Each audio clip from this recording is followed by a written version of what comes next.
تخيل يا جدع ان تفتح تليفونك تلاقي مبعوت لك رسالة مكتوب فيها ايه بقى؟ نازل اللعبة ديت، وكل مهمة هتعملها هتاخد مقابلها فلوس. هتقول بينك وبين نفسك كده يا عم عادي، دي لعبة، والله لعبتها خدت فيها فلوس خير وبركة ومصلحة.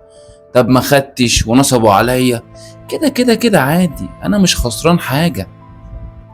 وفعلا يا جدع اللعبة بتبدأ معاك بمهمات بسيطة جدا وسهلة جدا جدا، والمقابل بتاعها كان حلو بصراحة، 50 دولار و100 دولار. وشوف دلوقتي يا جدع الدولار عامل كام، وكل مرة المهمات بقى أصعب من الأول، ورجليك عمالة تغرز أكتر من الأول. للأسف ولا في رجوع، ولا ينفع تقول لأ، عشان لو فكرت إنك تقول لأ هتلاقي يا باشا صورتك بالصلاة على النبي طالعة على الترندات، وفضحتك يا جدع بقى في كل مكان. هو ده اللي حصل في لعبة جهنم. الحلقة يا جدعان كاملة موجودة على قناتي على اليوتيوب، خش اتفرج عليها وقول لي رأيك. بجد يا جدعان محمد فراج عامل عظمة في المسلسل ده، مسلسل من 3 حلقات انا خلصته لك كله في حلقة واحدة حرفيا، هتعجبك جدا جدا جدا.